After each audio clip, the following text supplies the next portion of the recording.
One of the most overlooked aspects of human ancestry, whether from shamanic traditions or simply observing common behavior throughout history, is the pursuit of altered or expanded states of consciousness through many various methods. Many mammals do the same, and every ancient and modern culture has some form of practice that deliberately alters the baseline state of consciousness that humans operate from. The fix-it-fast drivers of modern society have caused for many psychonauts to turn to devices and electronics to induce or amplify their favorite expanded and psychedelic states, placing a larger wedge between biology and technology for future generations. Ingesting psychedelic plants might be the quickest and most reliable way to induce such a mind-bending journey. However, the full picture of human history shows us that there are many other ways to experience flow states of consciousness and psychedelic-like journeys. And the debate about whether or not the plants or technology are necessary when we can create these experiences from within has sparked interest in what each of these categories might mean for human evolution over the course of time. Perhaps this is what the oldest practices of yoga and many other traditions were meant to evoke, the natural highs that exist just under the skin. And it's not just the plant or the sacrament, it's you. You are the medicine, and it's helping reveal that within you. But essentially, there's multiple modalities. The plants are just one way. There's trance, there's dance, there's breath work, there's yoga, there's tantra, there's so many different modalities because all of those things are essentially getting us in touch with ourselves. And our true potential is to be divine beings incarnated, is to be connected to the web of life and to be receiving more of the signal. Most of these methods are generated by flowy, repetitious, or chaotic body movements, whether performed within major muscle groups, breathed within the chest cavity, or vocalized with the tiny muscles in the throat. Even the endorphins and other neurochemicals that are produced internally through strenuous activity like sports have been known to push athletes into very beneficial modes of consciousness. Yeah, natural highs are some of the best highs you can ever have. And I find, at least, that through intense physical activity and athletics, I tend to find those natural highs more readily than in my daily life. One of the main reasons why I still participate so often in my sports. For me, as a former collegiate tennis player, I would experience flow state when everything was going right on the court. Right. A perfect example of that would be, you look at a different sport like basketball and how you'd see Michael Jordan during the playoff games where everything was just smooth and happened, the way that many athletes describe it is a complete effortless experience. You're in the zone. Some of the highest level athletes reportedly find themselves in the zone during highly intense moments when training takes over and the problem-solving mind gets out of the way.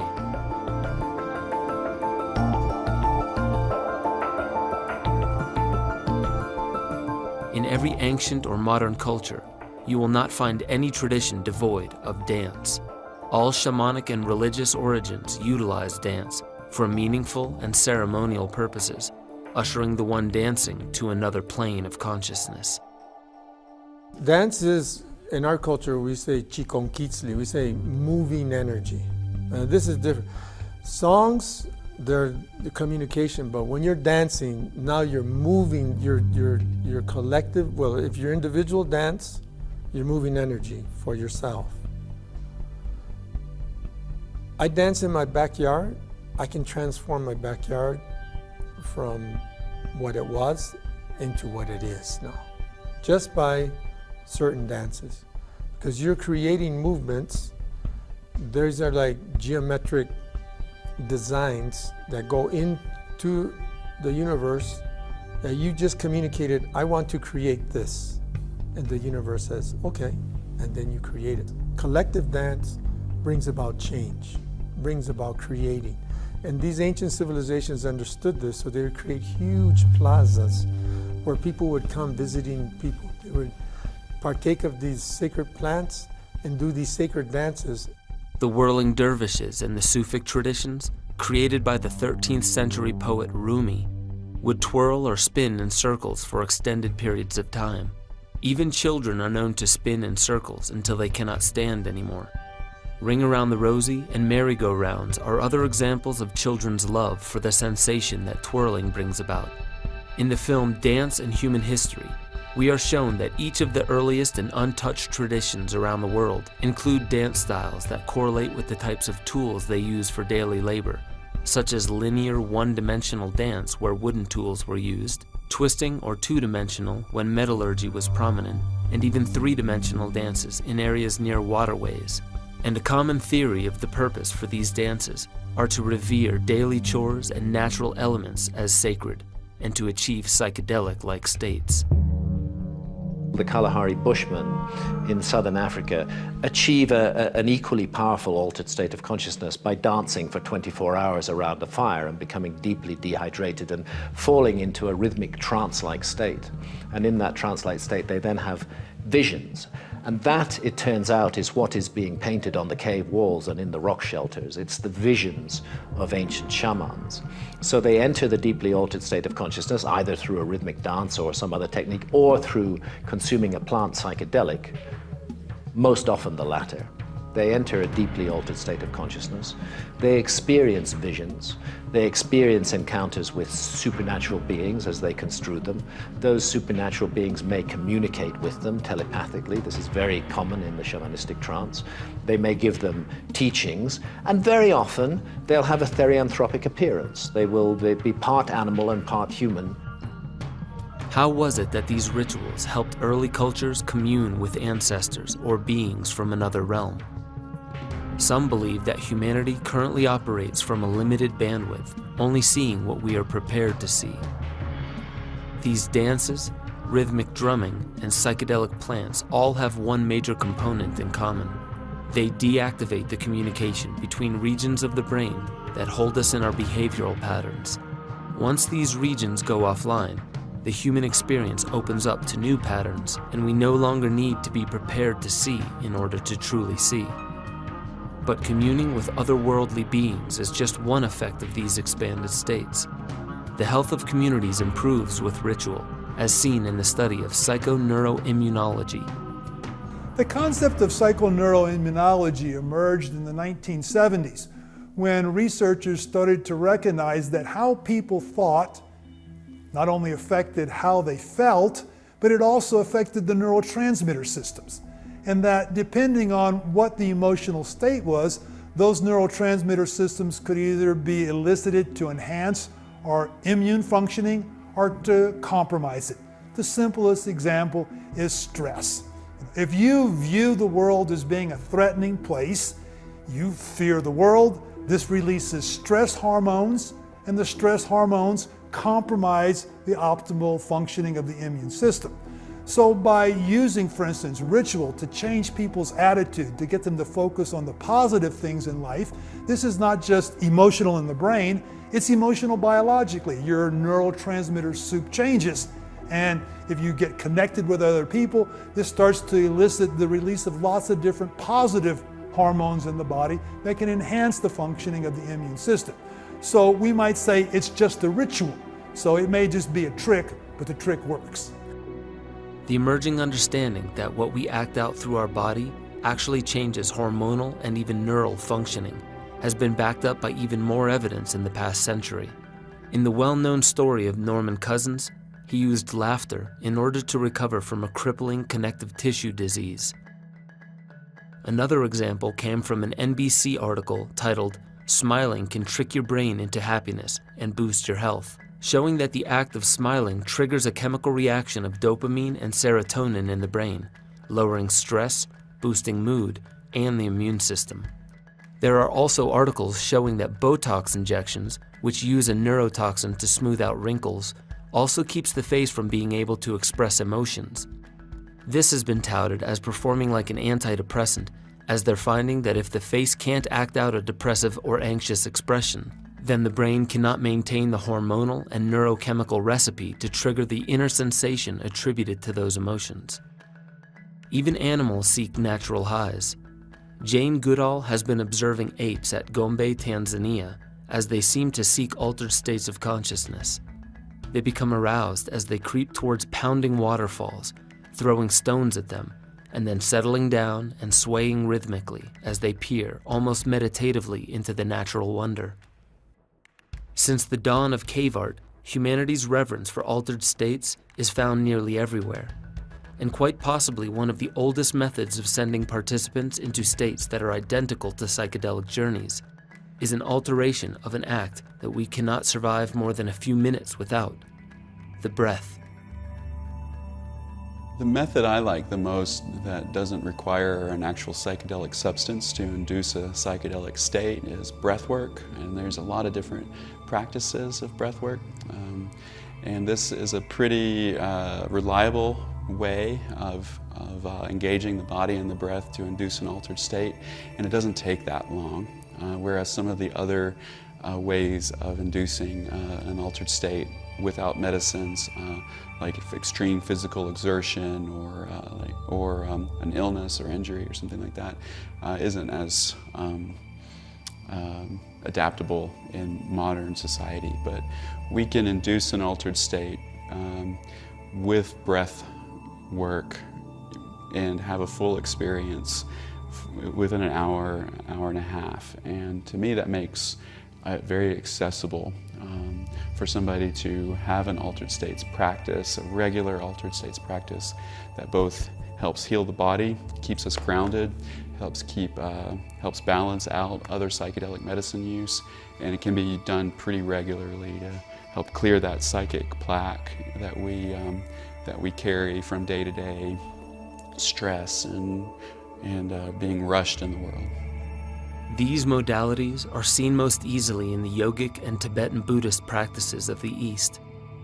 Popularized in Western culture, the core breath techniques still remain in the highly modernized forms of yoga today. However, even newer developments of using breath to enhance health are seen with Stig Severinsen's breathology, Wim Hof's inner fire, Butaiko breathing, as well as many other techniques for achieving different outcomes. The most popular of the expanded states techniques was developed by Czech psychiatrist and psychedelic researcher Stanislav Grof, called holotropic breath. After taking a break from psychedelic studies, he decided to write a few books on the power of expanded states of consciousness. So I moved to Estelen, and I was trading this house and the food for workshops. And I was basically talking of what we found in the psychedelic sessions.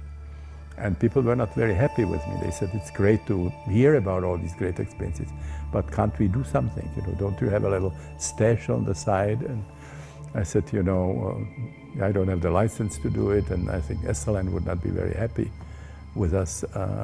But they kept asking. So I started thinking about what we could do. We realized how much can be achieved just by such simple means as breathing, music, and the body work. And we were looking for a good name, and we finally came up with the name holotropic, because we were seeing how this experiential spectrum of people is expanding from the very constricted, limited that is available in our everyday consciousness. So holos means whole, and trepein means moving towards. Like in the name heliotropism, helios is the sun.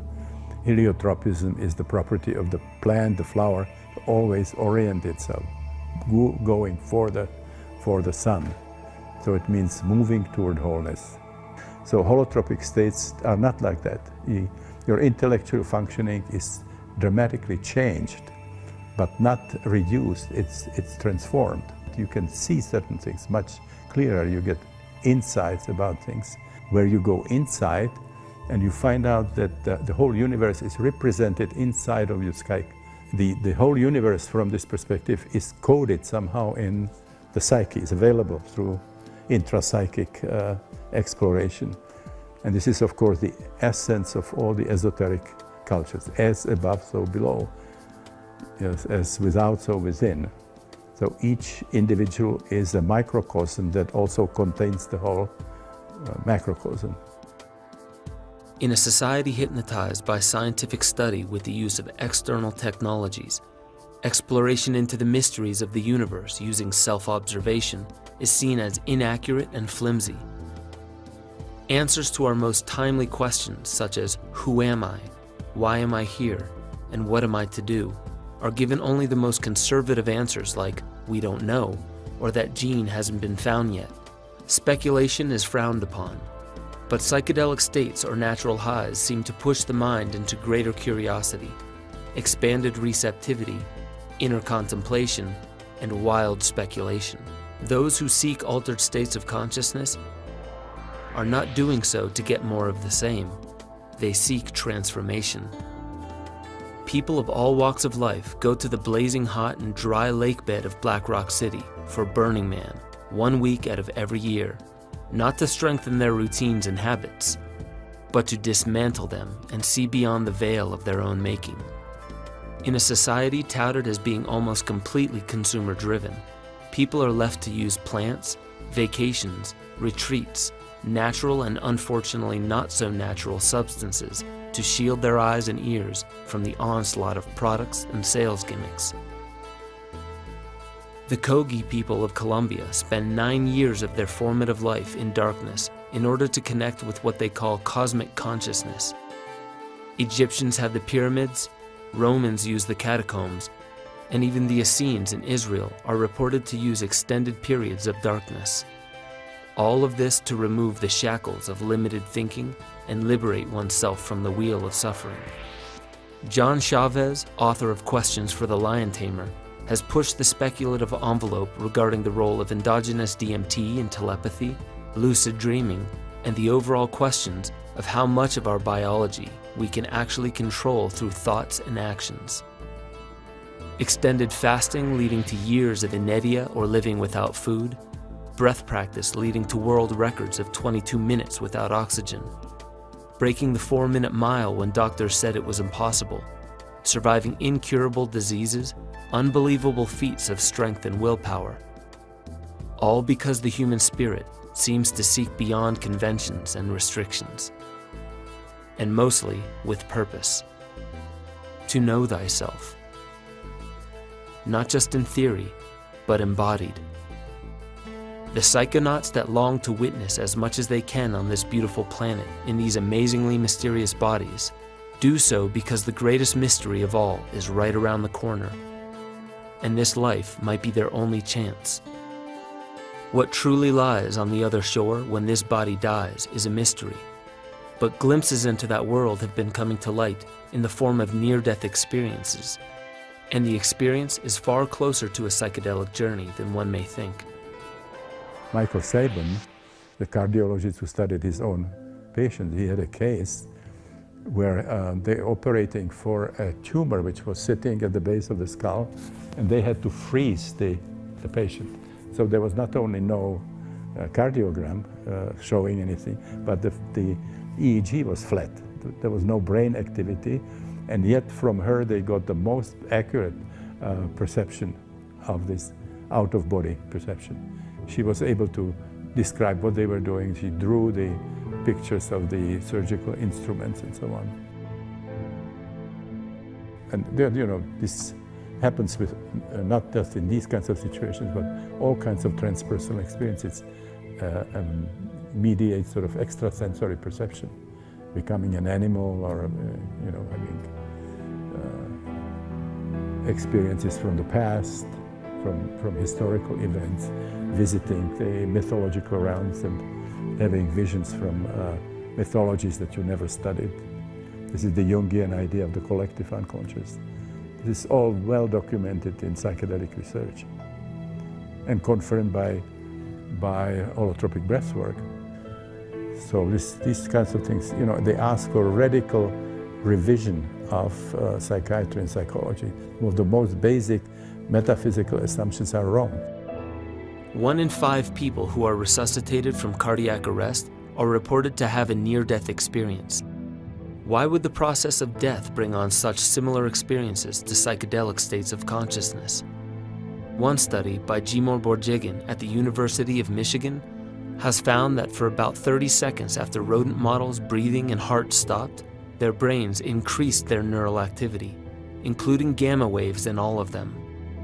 Oddly enough, the activity in different parts of the brain became twice as synchronized as when awake. Cognitive neuroscientists John Cunius and Mark Beeman found in their research that what we would term as an aha moment has direct correlations with gamma wave bursts in the brain. These bursts happen when brain centers fire together that have never done so before, giving rise to a newly integrated and higher level of insight. One hypothesis popularized by Dr. Rick Strassman got the world thinking about why the psychedelic compound DMT is produced in the body and congregates in the brain. While the evidence of DMT being released in dying brains is still in question, an article published by Juan Acosta Urquidy reports that both 5-MeO-DMT and NN-DMT caused widespread cortical hypercoherence in the gamma wave region. While this is not definitive proof, Rick Strassman gives an insight as to why dying brains might release DMT. To protect the body, number one, and to kind of begin, the movement of, consciousness out of a more body-grounded state, which occurs when you take DMT, is you lose awareness of your body. So I think it would be, protective. There are some data, from Hungary, which indicate that, DMT is what is called, neuroprotective in conditions of low levels of oxygen in the brain, which, means that if you're not, providing your brain, with enough oxygen, your nerve, cells begin to die. And, DMT seems, to inhibit, the bad effect of a low level of oxygen. It, protects, the brain against, low oxygen levels. And that's, why the DMT, theoretically is, being released. Yeah, so it would be important, to demonstrate that either DMT is increased by stress, or if you could, demonstrate that DMT was increased at the time of death, then it would be a pretty good picture that would be completed. You would have, the low oxygen, which is a stress, and if that increased, DMT, then you'd have more DMT around to help, with respect to neuroprotection. While chemist and psychedelic researcher David Nichols does not believe DMT is the most important chemical that is present at the time of death, he does express the neurochemical dump that the brain produces during high stress and near-death experiences. That was a topic that I addressed at the Breaking Invention talk recently. And it was interesting because one of the people there was named Jimo Borgigan. She's at University of Michigan Medical School. They looked at brain transmitters, and what they said was when you cause cardiac arrest, you get and this is her word, a brainstorm of chemicals. She saw dramatic increases in norepinephrine, dopamine, serotonin release, and that may be actually what's driving the increased activation, the EEG coherence. But then what I said was, well, in addition to that, we know that under times of stress, their brains generate endorphins, endogenous morphine-like compounds. So people that say that are long-distance runners, it's well known that they run and run and run, and they get to a point where it becomes too painful to run any further, and then they get a second wind and they keep going. That's actually release of endorphins. So now you've got increased norepinephrine, increased serotonin, increased dopamine, probably increased dynorphin release, other enkephalins, increased glutamate. You've got this whole literally brainstorm of chemicals. Why do you need to talk about traces of DMT? It doesn't make any sense. So that was an argument I presented. We don't need to invoke something where it's just speculation when we got all these things that we know happen, that we know are released, that we know are neurotransmitters. Perhaps psychonauts often speculate about what is not yet proven because this is merely the collective genius at work. Theories are proven and disproven daily, and some are resurrected for further review. Most people prior to the early modern period believed that the stars and planets revolved around the Earth. Most people more than a few centuries ago knew nothing of what microbes were. 50 years ago, we had no knowledge that the human body could produce the most radical psychedelic compound, and 50 years from now, we'll likely know much more than we could ever dream of today. Speculation should never supersede the scientific method. Yet Einstein reportedly arrived at his most amazing discovery in the relaxing mind frame of a shower, not the lab. Steve Jobs says psychedelics gave him one of the most important moments of his life. And co-discoverer of the DNA double helix, Francis Crick, was on a mild psychedelic journey when he made his discovery. And whether or not DMT is the prime neurotransmitter during near-death experiences, even what Dr. Nichols reports shows just how incredible it is to have a pharmacy just beneath our skin that floods the body with mind-altering substances in the presence of high-stress situations.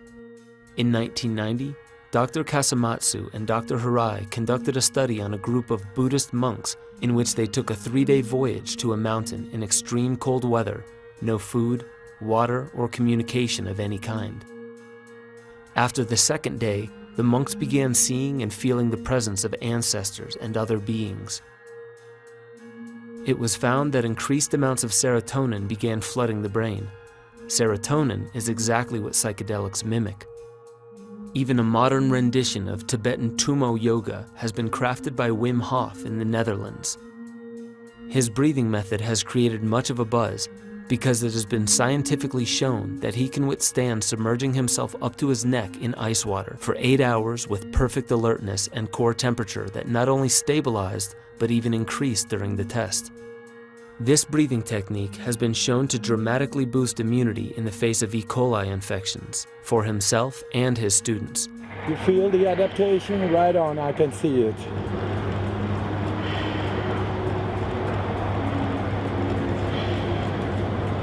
That's good. Now you can look at it, contemplate on it. As well as produce experiences that have been explained as nearly identical to psilocybin mushrooms or DMT. Could it be possible that these substance-free methods of dumping neurochemical cocktails into the system are not simply ways to get high, but that normal consciousness is filtered heavily by our default brain activity, and that these practices and their ensuing neurotransmitters unlock that filter, allowing for us to see and feel more of the real world that exists all around us? Is this what yogis and mystics alike have been seeking with spiritual practices for thousands of years? The soma within, or divine ambrosia in the body? Perhaps it's important to ask ourselves, once the astonishment of states of psychedelica are not so new, then what is the point? Is it to see visuals and feel peculiar? Or are those merely the sensations associated with stepping out of the conventional box of consciousness in order to access more of what we truly are, what we're truly meant to witness in this life? Perhaps this is the real purpose of psychedelic plants, not simply to use substances to tune out, but to move past the temporary tickle of the body and peek beyond the veil of illusion.